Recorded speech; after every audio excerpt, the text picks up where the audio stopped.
πατρίδα και να μην αποφεύγω το καθήκον.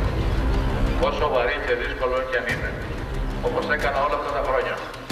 Θα το κάνω μακριά από πολιτικές σκοπιμότητες. Οι στιγμές είναι άλλωστε κρίσιμες και επιβάλλουν ενότητα και εθνική συνεννόηση. Θέλω να υπενθυμίσω στους γείτονές μας που όποτε πριτάνευσε η λογική της συνεργασίας, της αμοιβαιότητας, της κατανόησης και της εμπιστοσύνης, οι λαοί μας πρόκοψαν. Όποτε όμως κυριάρχησαν οι εθνικισμοί, οι λαοί δυστύχησαν. Θα πρέπει κάποια στιγμή να σοβαρευτούν και να ξέρουν τι λένε και να μην πετάνε ρουκέτες για δημιουργία εντυπώσεων. Οποιοςδήποτε δεν θελήσει να αμφισβητήσει την εδαφική ακεραιότητα της χώρας θα λάβει άμεσα και συντριπτική απάντηση.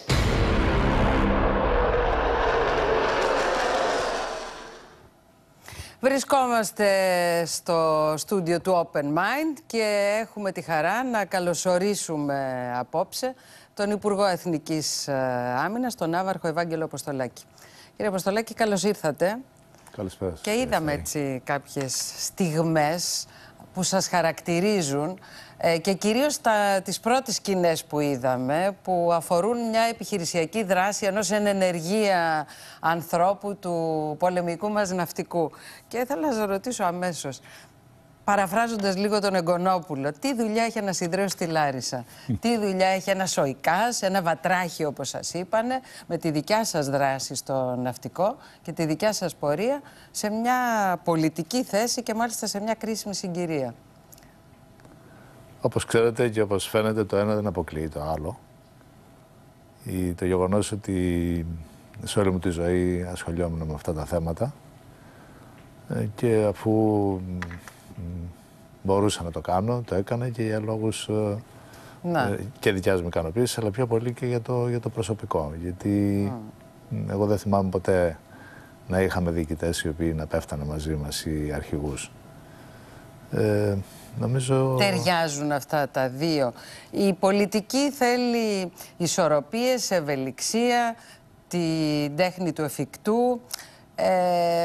Αυτό που είσαστε εσείς θέλει πολύ πειθαρχία, προσήλωση. Αυτά νομίζετε ότι μπορούν να έχουν έτσι έναν άριστο συνδυασμό ή το ένα δυσκολεύει το άλλο? Δηλαδή, να σας το πω διαφορετικά. Εσείς είσαστε ευθύς άνθρωπος και η δουλειά του στρατιωτικού έχει αμεσότητα, ευθύτητα, δεν έχει, πώς να το πω, τζιριτζάντζουλες. Και η πολιτική, το είπα ευελιξία πριν, έχει αυτή την ανάγκη διαχείρισης αυτού του τύπου. Εσάς σας πάει αυτού του τύπου η διαχείριση? Νομίζω στον τομέα με τον οποίο έχω ασχοληθεί, που αφορά τα θέματα της άμυνας, υπάρχει ένα πλαίσιο μέσα στο οποίο κινούμαστε, σε συνεργασία βέβαια με το Υπουργείο Εξωτερικών. Αλλά αφήστε με λίγο να πάμε λίγο πιο πίσω, γιατί η εκπαίδευση ενός ανθρώπου και μέσα στις ειδικές δυνάμεις ιδιαίτερα καλλιεργεί κάποια στοιχεία τα οποία νομίζω χρειάζονται σε όλες τις περιπτώσεις. Δηλαδή, καταρχήν μαθαίνεις να είσαι ψύχρεμος, μαθαίνεις να μην αντιδράς ευκαιριακά, μαθαίνεις να χρησιμοποιείς το μυαλό σου, μαθαίνεις να βλέπεις τους ανθρώπους έτσι όπως πρέπει να τους βλέπεις και να εμπιστεύεσαι τον κόσμο γύρω σου ή τουλάχιστον να ξέρεις τι σου γίνεται. Νομίζω αυτά είναι στοιχεία που θα έπρεπε να τα έχουμε όλοι μας. Τώρα η εμπλοκή με την πολιτική είναι μια υπόθεση που προέκυψε. Πώς σας βρήκε αυτή η πρόταση που σας έγινε? Σας έγινε από τον ίδιο τον Πρωθυπουργό, φαντάζομαι, καταρχήν. Και σας βρήκε σαν έτοιμο από καιρό, σαν θαραλέο, ήταν άμεση ανταπόκριση? Χρειάστηκε κάποια σκέψη και μια ανάλυση της καταστάσεως. Θεώρησα ότι η καιρή είναι κρίσιμη, ότι δεν έχουμε περιθώρια για λάθη, ούτε για πειραματισμούς. Τα θέματα ειδικά των σχέσεών μας με τους γείτονες και γενικότερα την κατάσταση που ζούμε αυτή τη στιγμή. Θεώρησα λοιπόν χρεός μου να συνεχίσω να προσφέρω τις υπηρεσίες μου από ένα πόστο λίγο παραπάνω από το οποίο ήμουνα, επειδή θεωρώ ότι ήξερα αρκετά τα θέματα, ότι χρειαζόταν μια διαχείριση ψύχρεμη και τέλος πάντων υπήρχε και υπάρχει ένα πρόγραμμα το οποίο ήθελα να ολοκληρώσω. Κύριε Αποστολάκη, αναλάβατε τη θέση του Υπουργού Εθνικής Άμυνας σε μια πάρα πολύ δύσκολη συγκυρία για τα εθνικά μας θέματα. Έχουμε μια μεγάλη ένταση από την πλευρά της Τουρκίας. Παίζεται ένα γεωπολιτικό πόκερ στην περιοχή μας. Η Τουρκία διεκδικεί από τα ενεργειακά ζητήματα της Ανατολικής Μεσογείου, την Κυπριακή ΑΟΣ. Ο συνάδελφός σας, ο κύριος Ακάρ, έκανε και μια ακραία δήλωση ότι τους ανήκει το Αιγαίο, η Ανατολική Μεσόγειος και η Κύπρος. Αυτά όλα πώς πιστεύετε ότι αντιμετωπίζονται και πού αποδίδεται αυτή την περίοδο αυτή τη συγκεκριμένη στάση της Τουρκίας? Είναι ένα μεγάλο θέμα το οποίο δεν απαντιέται, όπως καταλαβαίνετε, στο χρόνο που έχουμε διαθέσιμο, αλλά θα προσπαθήσουμε να βάλουμε κάποια πράγματα σε μια σειρά. Η Τουρκία, όπως ξέρετε, από τότε που τουλάχιστον θυμόμαστε όλοι μας, πάντα διεκδικεί. Έχουμε μερικές φορές έντονες διεκδικήσεις και μερικές φορές έχουμε κάποιες ισορροπίες. Αυτή την περίοδο η συμπεριφορά της Τουρκίας έχει σχέση με τα ένα σωρό προβλήματα που έχει γύρω της. Όπως βλέπετε, έχει καταφέρει να έχει δύσκολες μέχρι κακές σχέσεις με όλους τους γειτόνες. Και με την Ευρώπη και προβληματικές σχέσεις με τις ΗΠΑ. Δεν θεωρώ ότι το πρόβλημα της Τουρκίας είναι η Ελλάδα. Το πρώτο της πρόβλημα.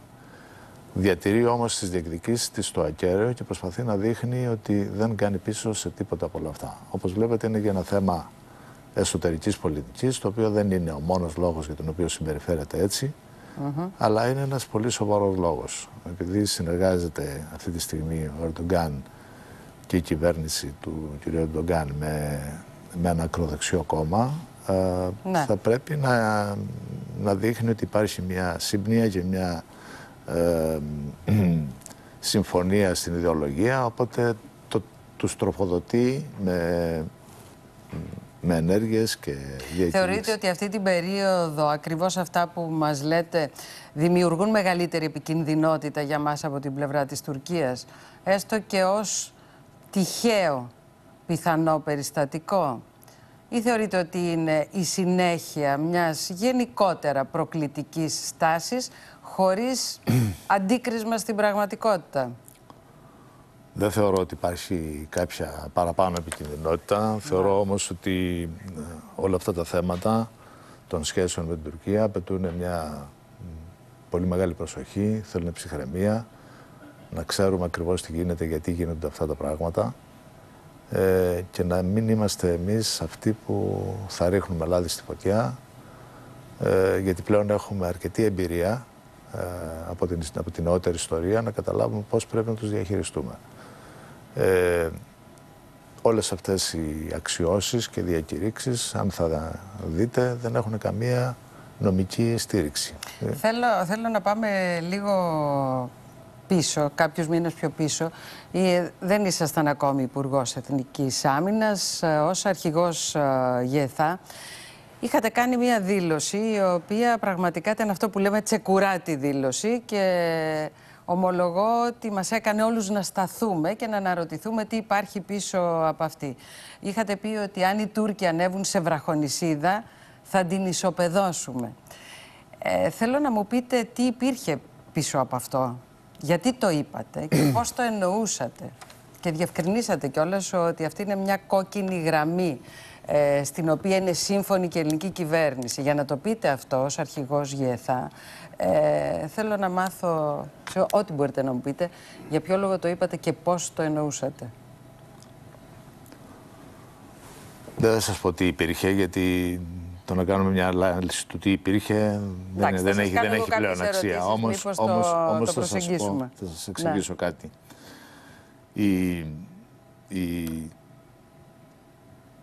Οι άνοπλες δυνάμεις, η βασική τους αποστολή είναι να λειτουργούν αποτρεπτικά.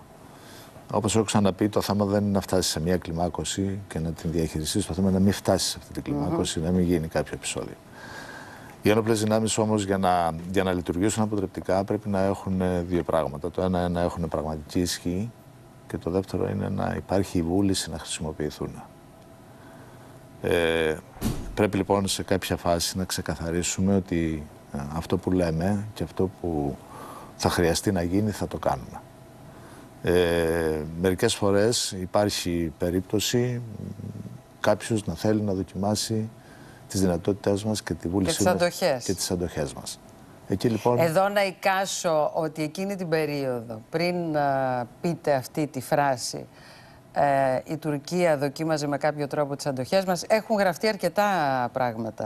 Ότι υπήρξε πράγματι κάποια κίνηση, κάποιο περιστατικό και μάλιστα εσείς είχατε και τη γνώση ότι θα ήμασταν και μόνοι μας σε οτιδήποτε συνέβαινε στο Αιγαίο από την πλευρά της Τουρκίας, έχοντας και μια γνώση πόσο οι σύμμαχοί μας, οι Ηνωμένες Πολιτείες, θα ήταν στο πλευρό μας ή σε μια ουδέτερη κατάσταση και δώσατε αυτό το προειδοποιητικό μήνυμα. Υπήρξε κάτι. Δεν θέλω να μου πείτε τι υπήρξε, αλλά εικάζουμε ότι κάτι υπήρξε εκείνη την περίοδο.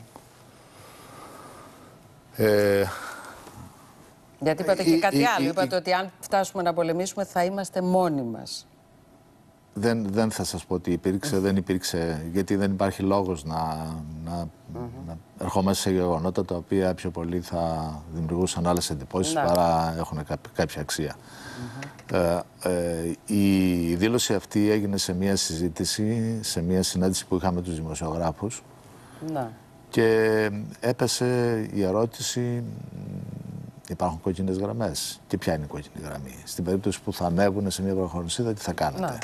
Η απάντηση ήταν αυτή. Η οποία βέβαια είχε σχέση με την επικαιρότητα. Το θέμα είναι, όπως σας ξαναείπα, ότι οι γείτονες κάνουν ενέργειες και δοκιμάζουν τις αντοχές μας και τις αντιδράσεις μας. Είναι μια τακτική η οποία ακολουθείται πάντα.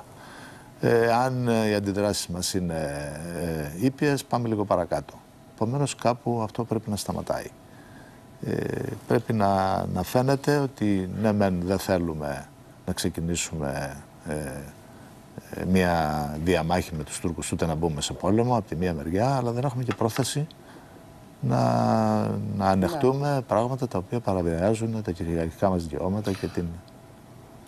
Οπότε είναι εύκολο το συμπέρασμα, νομίζω. Αυτή σας η δήλωση ήταν μια δήλωση για ένα stop, έτσι όπως μας το περιγράψατε, ότι δεν έχουμε μεγάλη ανοχή σε οποιασδήποτε προκλήσεις οι οποίες ακουμπάνε αυτό που λέμε κόκκινη γραμμή και βεβαίως να εικάσουμε ότι αυτή η κόκκινη γραμμή είναι η οποιοδήποτε τύπου αμφισβήτηση ελληνικού εδάφους, έτσι. Ακριβώς. Αυτή είναι η κόκκινη γραμμή μας. Οποιοδήποτε τύπου αμφισβήτηση. Πιστεύετε ότι εκείνη η δήλωσή σας ή οι παρεμφερείς τοποθετήσεις σας σταματάνε την αντίπαλη πλευρά? Δυστυχώς οι αντίπαλες πλευρές δεν σταματάνε με δηλώσεις. Απλά ξεκαθαρίζουμε τις θέσεις μας. Εσείς έχετε και μια καλή προσωπική σχέση με τον Τούρκο συνάδελφό σας, τον κύριο Ακάρ. Βοηθάνε αυτές οι καλές προσωπικές σχέσεις? Βεβαίως βοηθάνε. Στο να αμβλύνονται οι οξύνσεις? Βοηθάνε γιατί πάρα πολλά πράγματα και πάρα πολλά θέματα λύνονται με ένα τηλέφωνο. Οι σχέσεις μας είναι τέτοια που μπορούμε να επικοινωνούμε ανά πάσα στιγμή. Δηλαδή όταν θα τον πάρω τηλέφωνο ή όταν θα με πάρει, σε 2-3 λεπτά έχουμε μιλήσει. Τον εμπιστεύεστε? Γιατί εικάζω ότι αυτά τα τηλεφωνήματα γίνονται, ανακύπτουν σχεδόν καθημερινά, φαντάζομαι, θέματα και αυτά τα τηλεφωνήματα που λέτε γίνονται. Τον εμπιστεύεσαι κάποιον έχει σχέση με το τι μπορεί να κάνει από αυτά που κουβεντιάζεται. Εάν μπορεί να τα κάνει ή δεν μπορεί. Γιατί οι δυνατότητες του και οι δυνατότητες οι δικές μου είναι μέχρι κάποιο σημείο. Τον εμπιστεύομαι στο γεγονός ότι αυτά που συζητάμε, όταν τα συζητάμε, οι απόψεις που εκφράζει, θεωρώ ότι είναι ειλικρινής. Το θέμα είναι σε όλα αυτά που συμφωνούμε, ποια από αυτά μπορεί εκείνος να εφαρμόσει Και πια εγώ. Αυτή τη στιγμή είμαστε σε μια τέτοια προσπάθεια. Προσπαθούμε να βρούμε τρόπους για να πέσει η ένταση στο Αιγαίο. Έχουμε βάλει, λοιπόν, έχουμε πει μερικά πράγματα και έχουμε βάλει 2 επιτροπές αντίστοιχα από την Τουρκία και από εδώ, μειχτές, στρατιωτική και από το Υπουργείο Εξωτερικών. Μιλάτε στα πλαίσια των μέτρων οικοδόμησης εμπιστοσύνης. Προσπαθώντας να εφαρμόσουμε στο μεγαλύτερο ποσοστό τα μέτρα οικοδόμησης εμπιστοσύνης. Θα τα δούμε και αυτά, να δούμε πόσο ρεαλισμό κρύβουν, γιατί είναι μια παλιά ιστορία. Είναι από το μνημόνιο Παπούλια Γιλμάς, να δούμε αν έχουν μέλλον, γιατί παρελθόν δεν είχαν. Δεν τα καταφέρανε και πάρα πολύ. Εσείς φοβάστε θερμό επεισόδιο, έστω και από ατύχημα? Όχι. Είναι μια κατηγορηματική άρνηση αυτή, δεν φοβάστε. Και ο λόγος που δεν φοβάστε? Εάν δεν κάνουμε λάθος, δεν θα γίνει θερμό επεισόδιο. Ποιο θα μπορούσε να είναι το δικό μας λάθος? Πολλά θα μπορούσαν να είναι τα λάθη μας. Θεωρητικά να μου περιγράψετε. Οι περιπτώσεις μιας σύγκρουσης έχουν πάρα πολλά στοιχεία, πάρα πολλούς συντελεστές που μπορούν να λειτουργήσουν. Κάτι πάρα πολύ απλό μπορεί να εξελιχθεί σε ένα λόγο κλιμάκωσης. Απλά θέλει πάρα πολύ προσοχή.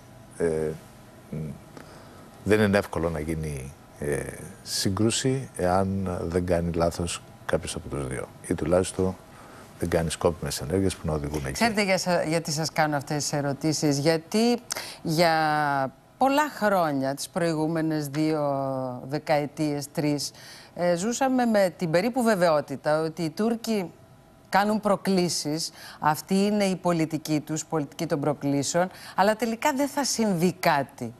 Μέχρι που ζήσαμε, όσοι το ζήσαμε τότε και όσοι το έμαθαν μετά, την περίφημη νύχτα των ημείων. Οπότε αυτό το θέμα του θερμού επεισοδίου από ατύχημα είναι κάτι το οποίο δεν έχει φύγει από το τραπέζι, από το σκεπτικό των Ελλήνων, με δεδομένο, είναι πρόσφατο αυτό που συνέβη τη νύχτα εκείνη.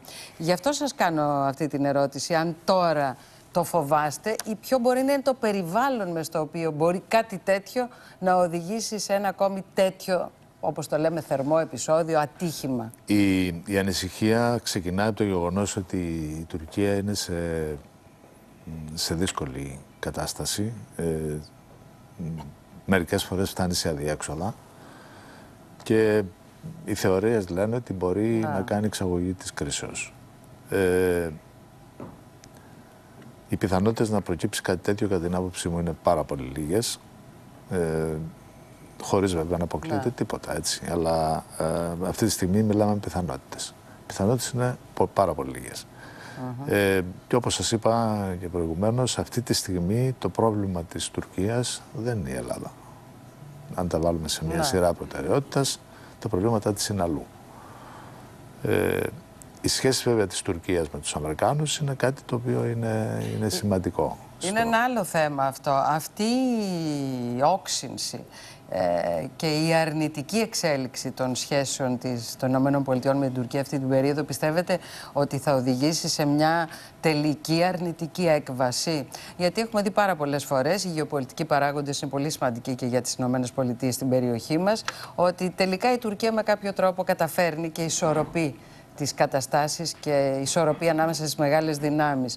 Πιστεύετε ότι αυτή τη φορά είναι διαφορετικά, δηλαδή αυτή η αρνητική εξέλιξη θα έχει αρνητικές επιπτώσεις στη σχέση ΗΠΑ-Τουρκίας? Νομίζω επειδή ούτε ο ένας ούτε ο άλλος θέλει να χαλάσουν τελείως τις σχέσεις τους. Καταρχήν πρέπει να δεχτούμε ότι η Αμερική θεωρεί την Τουρκία σημαντικό σύμμαχο.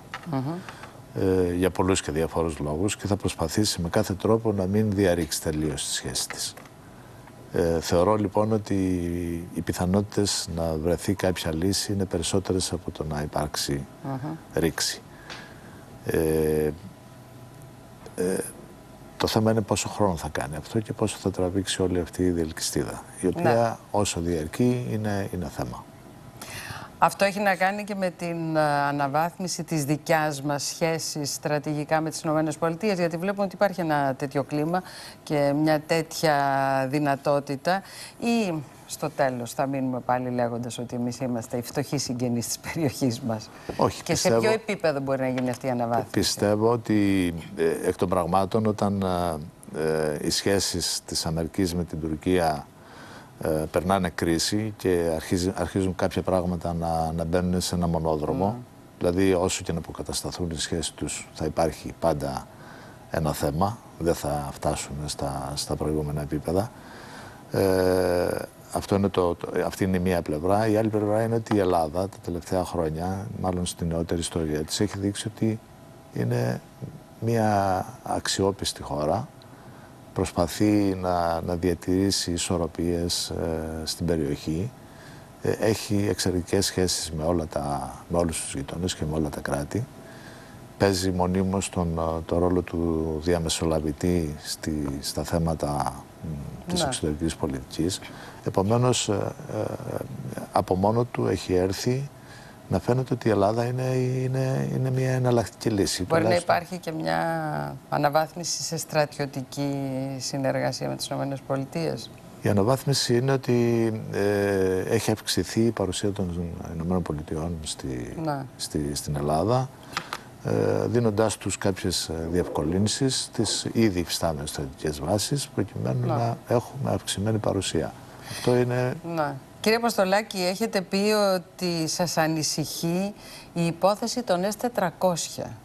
Η προμήθεια του εξοπλιστικού αυτού συστήματος από την Τουρκία, του ρωσικού εξοπλιστικού συστήματος, που έχει φέρει και μια μεγάλη όξυνση με τις ΗΠΑ. Γιατί σας ανησυχεί, τι φοβάστε, ότι θα έχει η Τουρκία μια υπεροπλία απέναντι σε εμάς? Ο S-400 είναι ένα σύστημα το οποίο είναι αντιαεροπορικό αμυντικό σύστημα, αλλά έχει απίστευτες δυνατότητες. Δηλαδή, όλος ο ελλαδικός χώρος θα είναι υπό τον έλεγχο των S-400.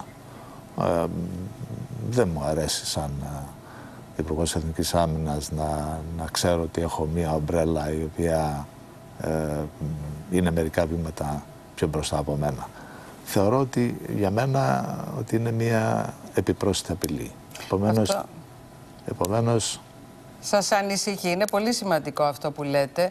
Θεωρείτε ότι τελικά η Τουρκία θα κλείσει αυτή τη συμφωνία, δεν πρόκειται να την ακυρώσει? Έτσι θεωρώ, ναι.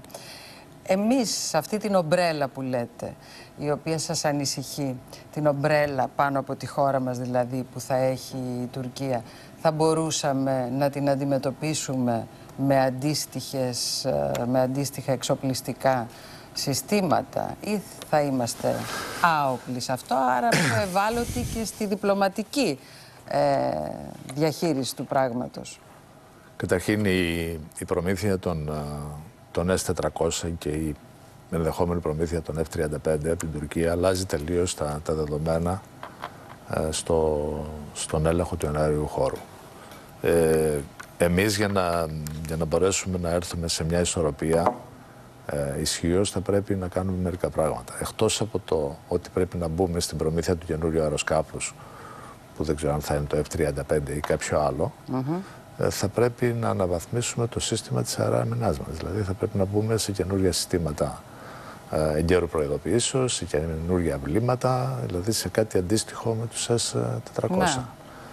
Θα πρέπει να πάμε σε μια αντίστοιχη λύση. Σε μια αντίστοιχη η οποία αντίστοιχη λύση είναι ποια? Υπάρχουν επιλογές. Υπάρχουν επιλογές. Οικονομικές δυνατότητες υπάρχουν? Όχι βέβαια. Τι είπατε? Όχι βέβαια. Όχι βέβαια. Αυτό μας είναι... Άρα θα μείνουμε προς το παρόν ευάλωτοι, Αυτό είναι το μεγάλο ζήτημα, είναι ότι οι οικονομικές δυνατότητες που υπάρχουν αυτή τη στιγμή δεν μας επιτρέπουν να κάνουμε τέτοιου τύπου άλματα, οπότε γι' αυτό και με ανησυχεί η οποιαδήποτε εξέλιξη στο κομμάτι S-400 και F-35. Η αλήθεια είναι ότι κάνουμε προγράμματα, έχουμε ένα πλάνο εξοπλιστικών, το οποίο είναι για να καλύψει αυτά τα κενά που θα δημιουργηθούν Αλλά αυτά χρειάζονται χρηματοδοτήσεις, τις οποίες ακόμα δεν είμαστε... Γι' αυτό είπατε ότι είστε και ανήσυχος. Θα μπορούσαμε να ποντάρουμε ίσως αυτή την περίοδο που εμείς δεν έχουμε την οικονομική δυνατότητα να αντιμετωπίσουμε αυτά τα εξοπλιστικά προγράμματα της Τουρκίας στην συμμαχική βοήθεια Ηνωμένων Πολιτειών, ή εκεί ισχύει αυτό που είπατε, εάν χρειαστεί, εντός εισαγωγικών το βάζω, να πολεμήσουμε, να ξέρουμε ότι θα είμαστε μόνοι μας? Κοιτάξτε να δείτε, για να πολεμήσει κάποιος μαζί σου πρέπει να έχει συμφέροντα, τα οποία διακυβεύονται. Εάν δεν έχει οικονομικά συμφέροντα ή κάτι άλλο, δεν θα το κάνει. Θα σταθεί δίπλα και θα παρακολουθεί. Το ότι θα σε στηρίξει ή θα συμμετέχει στον πόνο σου όταν θα πάθεις αυτό που θα πάθεις ή θα κάνεις αυτό που θα γίνει, είναι μια άλλη ιστορία. Αλλά για να είναι ασφαλής η Ελλάδα, πιστεύω ότι πρέπει να έχουν λόγο όλοι να τη στηρίζουν. Οι λόγοι αυτοί έχουν πάρα πολλούς τρόπους να προκύψουν. Ένας, ας πούμε, είναι να γίνουν πάρα πολλές επενδύσεις στην Ελλάδα από κράτη τα οποία θα πρέπει να στηρίξουν τα συμφέροντά τους. Το άλλο είναι να έχουμε μια πολύ καλή παρουσία, αυξημένη παρουσία από μια ισχυρή δύναμη όπως είναι οι Ηνωμένες Πολιτείες, η οποία σου εξασφαλίζει και αυτή μια κατά κάποιο τρόπο ασφάλεια. Δηλαδή θα πρέπει να εξαλειφθούν σιγά σιγά οι λόγοι για τους οποίους μπορεί η Ελλάδα να απειληθεί. Μάλιστα. Εδώ μπαίνει και η πολιτική, λοιπόν. Μιλάμε για ένα ευρύτερο πλέγμα καταστάσεων. Να διακόψουμε για ένα διαφημιστικό διάλειμμα και θα επιστρέψουμε αμέσως, κύριε Αποστολάκη. Συνεχίζουμε λοιπόν τη συζήτησή μας με τον Υπουργό Εθνικής Άμυνας, τον κύριο Ευάγγελο Αποστολάκη, και είμαστε στα ευαίσθητα νερά των εθνικών μας θεμάτων. Ξεκινήσαμε βεβαίως από το κομμάτι που αφορά την Τουρκία, τις απειλές της, το Αιγαίο, τα νέα γεωπολιτικά δεδομένα στην περιοχή. Έρθω όμως τώρα σε κάτι άλλο, στο θέμα των Πρεσπών. Είχατε ταχθεί από την αρχή υπέρ της συμφωνίας των Πρεσπών, κύριε Αποστολάκη. Μια συμφωνία όμως η οποία έφτασε μέχρι και σε σημείο διχασμού, μεγάλης όξυνσης, έτσι κι αλλιώς, τους Έλληνες. Πιστεύετε ότι είναι ένα μοντέλο που μπορεί να ακολουθηθεί και σε άλλα εθνικά ζητήματα? Πιστεύω ότι είναι ένα μοντέλο που πρέπει να το λάβουμε σοβαρά υπόψη μας, γιατί το αποτέλεσμα μιας τέτοιας διεργασίας που έγινε, ανεξάρτητα αν θεωρείται ότι ήταν η καλύτερη συμφωνία ή όχι, το αποτέλεσμα είναι εξαιρετικό. Δείχνει ότι... Γιατί το λέτε εξαιρετικό? Γιατί λύνονται ένα σωρό προβλήματα στην περιοχή και ανοίγονται ένα σωρό προοπτικές. Καταρχήν στα θέματα της αμυντικής συνεργασίας που έχω εγώ εμπλακεί, από εκεί που είχα μία ανησυχία από μία γείτονα χώρα, έχουμε αυτή τη στιγμή μια εξαιρετική συνεργασία, μία προοπτική να τους βοηθήσουμε να κάνουμε ό,τι ενέργειες χρειάζονται για να προετοιμαστούν για την συνένωσή τους και την ένταξή τους στο ΝΑΤΟ. Ανοίγουμε τις σχολές μας για την ακαδημαϊκή εκπαίδευση. Αρχίζει να υπάρχει εμπιστοσύνη μεταξύ των ανθρώπων των δύο χωρών. Και το ίδιο γίνεται και στην οικονομική... Ναι, οι πολέμοι της Συμφωνίας των Πρεσπών λένε ότι με τα δύο ζητήματα, το εθνοτικό και το γλωσσικό, ανοίγουν άλλα προβλήματα. Εσείς δεν το πιστεύετε αυτό? Εγώ νομίζω ότι τα προβλήματα αυτά είναι πολύ μικρότερα από αυτά που επιλύονται και υπάρχουν τρόποι να μην δημιουργηθούν προβλήματα στην πορεία. Θεωρώ βέβαια ότι κάτι που πρέπει να λάβουμε όλοι υπόψη μας. Η συμφωνία αυτή έκλεισε.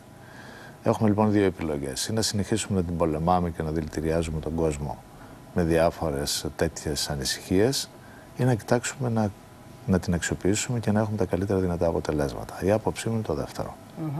Θεωρείτε ότι, γιατί έχει υποθεί από την πλευρά της κυβέρνησης, ότι μπορεί να λειτουργήσει και ως μοντέλο, για παράδειγμα, για τα ελληνοτουρκικά? Σας το βάζω αυτό το ερώτημα, γιατί η αξιωματική αντιπολίτευση, απευθυνόμενος ο κύριος Μητσοτάκης στον Πρωθυπουργό, είπε μην τολμήσετε να φέρετε οποιοδήποτε τέτοιο ζήτημα και τετελεσμένο στο τομέα των ελληνοτουρκικών βάσει μοντέλου συμφωνίας των Πρεσπών. Οτιδήποτε είναι αποτελεσματικό μπορεί να χρησιμοποιηθεί σαν προηγούμενο και σαν μοντέλο. Τώρα εδώ δεν ξέρω ποιες είναι οι προοπτικές και τι υπάρχει πρόθεση να γίνει. Δεν φαντάζομαι ότι θα ανοιχτεί κάποιο θέμα αυτή τη στιγμή σε αυτή την κατεύθυνση.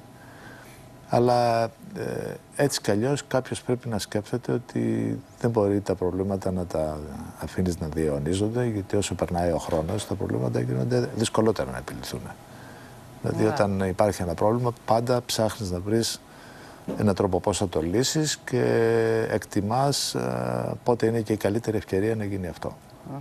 Δεν σας απασχολεί αυτή η ένταση, η διχαστική ένταση που έχει δημιουργηθεί από τη συμφωνία αυτή?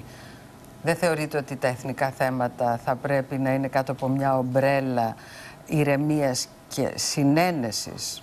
Εγώ είμαι αυτής της άποψης και είναι αυτό που διακηρύττω και συνέχεια, ότι τα θέματα τα εθνικά, τα θέματα του Άμυνας και του Υπουργείου Εξωτερικών είναι εθνικά ζητήματα, είναι θέματα εθνικής στρατηγικής και θα πρέπει να κουβεντιάζονται με μια τελείως διαφορετική φιλοσοφία, να μην είναι θέσεις και ευκαιρίες για πολιτική αξιοποίηση, για μικροπολιτική, γιατί τελικά κάνει καλό ή κακό σε όλους αυτούς που ξεκινάνε τη διελκυστίδα, αλλά κάνει πολύ κακό στον τόπο, κάνει πολύ κακό στο κράτος.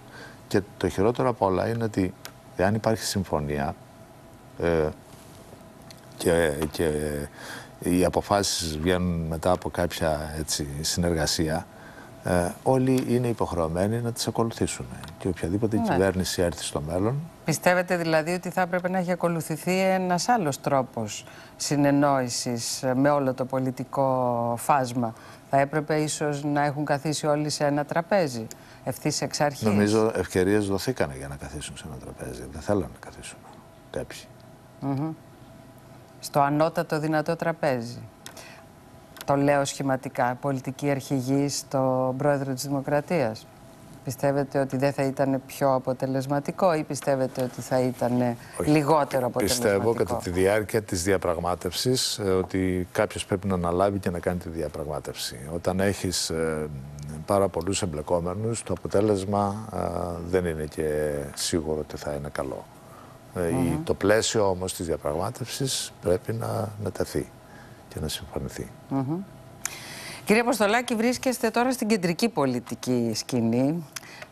Σας είπα ανάβαρχο στην αρχή όταν σας χαιρέτησα, αλλά η αλήθεια είναι ότι αυτή τη στιγμή είστε υπουργός μιας κυβέρνησης και θέλω να σας ρωτήσω αν υπάρχει πεδίο συνένεσης αυτή την περίοδο. Εσείς από τη δικιά σας πορεία λέτε ότι κυρίως τα θέματα που χειρίζεστε εσείς, τα θέματα που γνωρίζετε, που είναι τα εθνικά μας θέματα, η άμυνα της χώρας, ότι είναι απαραίτητη η συνένεση. Πιστεύετε ότι στο πολιτικό σκηνικό, στο οποίο τώρα βρίσκεστε, υπάρχει τέτοιο πεδίο συνεννόησης? Βρισκόμαστε σε ανοιχτή προεκλογική περίοδο, είμαστε μπροστά στις ευρωεκλογές, στις αυτοδιοικητικές, θα έχουμε και τις εθνικές εκλογές σε λίγο.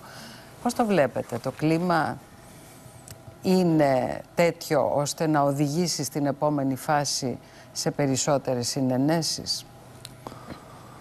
Η δικιά μου η άποψη είναι ότι πρέπει να υπάρχει συνένεση και δεν θα σταματήσω να το προσπαθώ.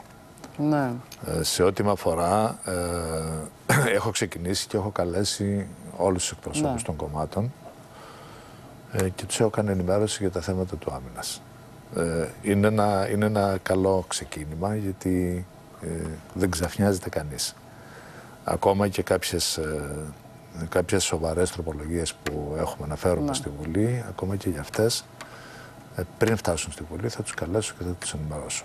Οπότε η κουβέντα δεν έχει νόημα όταν καλείς κάποιον και του λες κοίταξε αυτό θα κάνω. Έχει νόημα όταν τον καλέσεις να του πεις κοίτα αυτό θα κάνω. Αυτό σκέφτομαι να κάνω. Αυτό σκέφτομαι να κάνω. Ποια είναι η άποψή σου? Δεν είναι κακό, είναι παραγωγικό. Κανείς δεν είναι. Εγώ δεν θεωρώ ότι υπάρχει κανείς που δεν αγαπάει την Ελλάδα, τουλάχιστον τους πολιτικούς, και που δεν προσπαθεί να κάνει ό,τι καλύτερο μπορεί.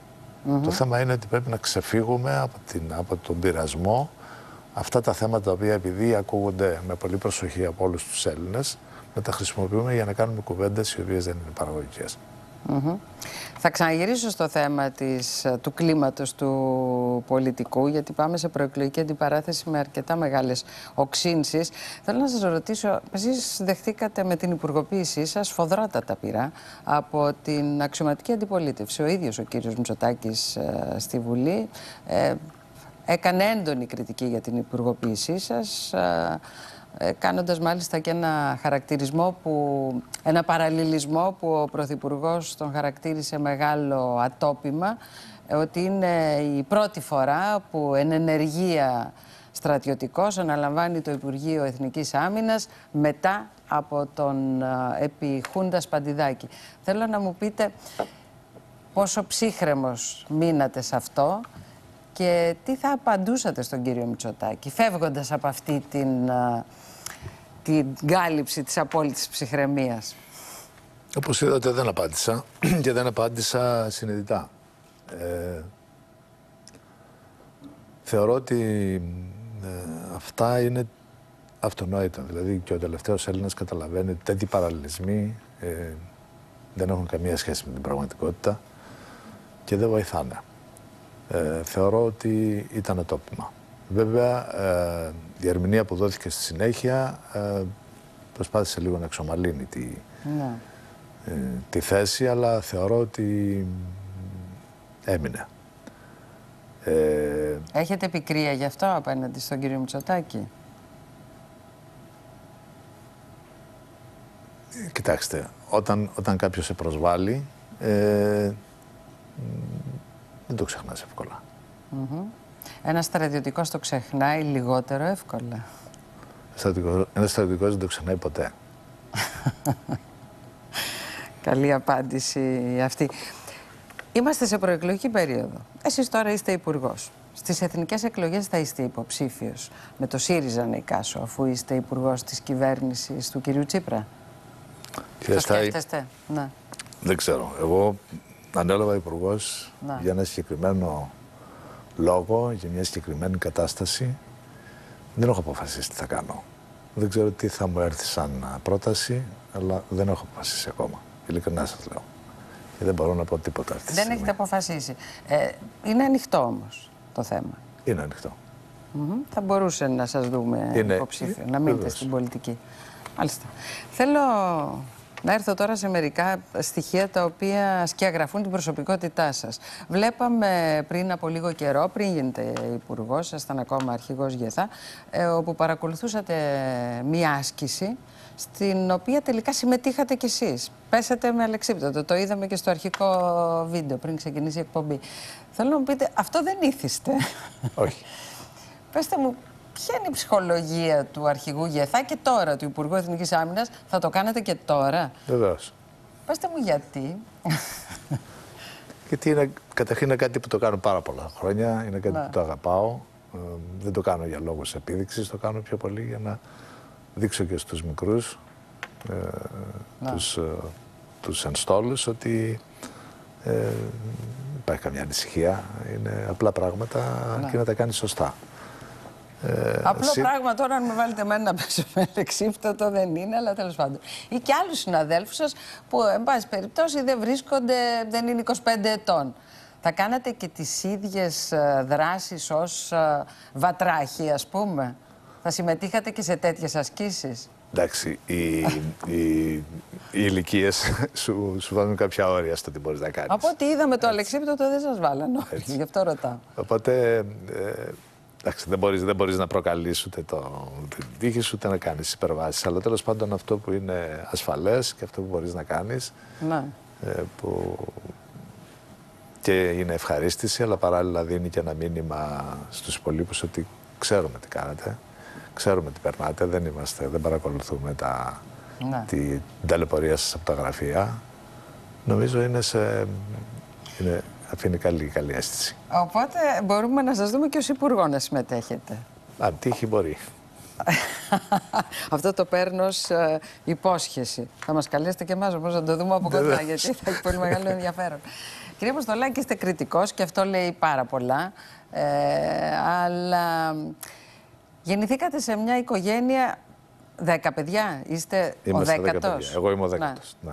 Λοιπόν, και όχι μόνο αυτό, και η οικογένεια της γυναίκας σας έχει άλλα 11 παιδιά. Ακριβώς. Ναι. Κάποιος μου μετρούσε τα πολύ στενά συγγενικά σας πρόσωπα και μέτρησε περίπου 75 πρώτα ξαδέρφια. Αυτό είσαστε και από τις δύο πλευρές. Έτσι, κάπου εκεί πάμε. Να. Είναι μεγάλος αριθμός. Κάνετε οικογενειακές συναντήσεις, και μπορείτε να βρεθείτε όλοι μαζί. Κάνουμε, είπαμε, ξέρετε, πολύ γρήγορα μαζευόμαστε τουλάχιστον 100 άτομα. Ναι, μα γι' αυτό το είπα. Ναι, κάνουμε. Και η γυναίκα σας όμως έχει σχολή καταδύσεων. Έχει μια σχολή καταδύσεων στην Κρήτη. Στην Κρήτη. Έχετε μια παράδοση με τη θάλασσα η οποία είναι πολύ ιδιαίτερη. Από πόσο μικρός εσείς, πώς να το πω, πέσετε στη θάλασσα, τι κάνετε? Γεννήθηκα μέσα στη θάλασσα. Το σπίτι μου, όταν αφήναμε ανοιχτά τα παράθυρα, έμπαινε θάλασσα μέσα. Οπότε η σχέση μου με τη θάλασσα ξεκινάει από την ώρα που γεννήθηκα.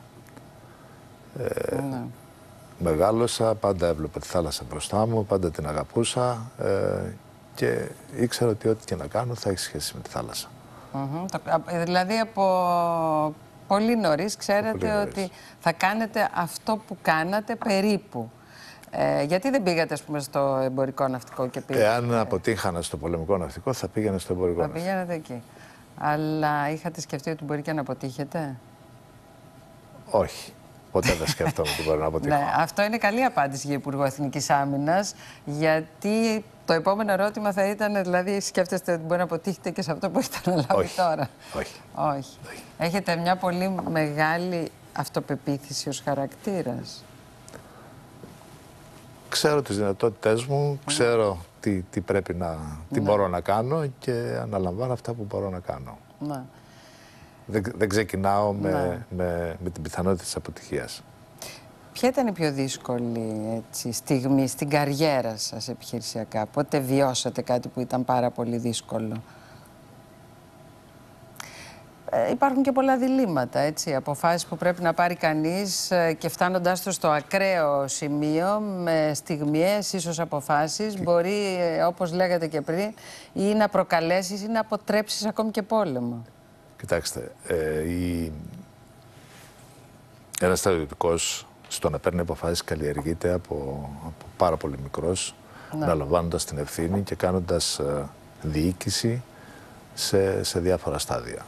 Δηλαδή, όταν είσαι, ας πούμε, υποπλιάρχος ή πλωτάρχης που είσαι κυβερνήτης σε ένα μικρό καράβι, όταν το καράβι λύσει από τον τόκο και φύγει, είσαι εσύ για ό,τι και να συμβεί. Οπότε οι αποφάσεις έχουν σχέση μόνο με σένα. Εκεί αισθάνεσαι και την ευθύνη του πώς πρέπει να λειτουργείς. Έρχονται στιγμές που οι αποφάσεις είναι αρκετά δύσκολες, αλλά πρέπει να την πάρεις και πάρα πολύ γρήγορα. Επομένως, έχεις χτιστεί κατά κάποιο τρόπο στο να διαχειρίζεσαι καταστάσεις και να παίρνεις αποφάσεις γρήγορα και σωστά. Τώρα, όταν φτάνεις αρχηγός ή υπουργός, αλλά εγώ θα σταθώ σαν αρχηγός για πολλές φορές μπαίνουν πάρα πολλά διλήμματα. Και πάρα πολλές φορές, δεν είναι λίγες φορές, που οι αποφάσεις είναι κρίσιμες. Και έχουν σχέση με αυτό που σας έλεγα προηγουμένως. Δεν πρέπει να κάνεις λάθος. Δεν πρέπει να πάρεις μια απόφαση η οποία έχει σχέση με το πώς το νιώθεις εκείνη τη στιγμή ή το πώς πρέπει να φανεί.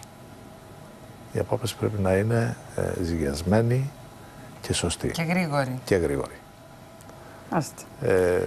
Το να καταγράψεις ποιες είναι οι δύσκολες αποφάσεις, αρκετές δύσκολες στιγμές. Για να κλείσουμε, και εσείς μαγειρεύετε? Μαγειρεύω. Σας το ρωτάω αυτό, καταλάβατε γιατί σας το ρωτάω, γιατί ένας από τους δύο γιους σας είναι γνωστός σεφ. Μαγειρεύετε τόσο καλά κι εσείς όσο ο γιος σας ο Γιάννης? Όχι, μαγειρεύω συγκεκριμένα πράγματα. Ψάρια, ας πούμε, που πιάνω, μπορώ και να μαγειρεύω. Η κρέατα, αλλά μαγειρεύω ό,τι χρειαστεί. Πώς και οι δύο γη σας δεν μπήκαν στην παράδοση του ναυτικού? Πήγαν αλλού τελείως. Η γη μου, από ό,τι δεν ξέρω αν ξέρετε, είναι δύο παιδιά που από πολύ μικρά δεν τους είπα τι θα κάνετε. Αυτό που τους είπα είναι ότι διαλέξτε τι θέλετε να κάνετε. Οτιδήποτε είναι αυτό και κάντε το. Μόνο έτσι θα είστε ευτυχισμένοι και ικανοποιημένοι. Εντυπωσιακό για στρατιωτικό. Έχουμε συνηθίσει από φίλους και γνωστούς που έχουμε όλοι ότι οι οικογένειες των στρατιωτικών είναι οικογένειες περιχαρακωμένες σε στόχους. Ξέρουμε όλοι μας περιπτώσεις τέτοιες. Αυτό είναι ιδιαίτερο. Μάλιστα, λοιπόν, κύριε Αποστολάκη, εγώ δεν έχω παρά να σας ευχαριστήσω που ήσασταν απόψε εδώ μαζί μας και είχαμε αυτή την συζήτηση, η οποία είχε πολύ ενδιαφέρον, γιατί διατρέξαμε κρίσιμα ζητήματα στην κουβέντα μας, όπως είναι τα εθνικά μας θέματα. Ελπίζουμε, λοιπόν, καταρχήν όλα να πηγαίνουν καλά εκεί και θα έχουμε την ευκαιρία να τα ξαναπούμε. Ευχαριστώ πάρα πολύ. Ευχαριστώ και εγώ που μου δώσατε την ευκαιρία να πούμε μερικά πράγματα.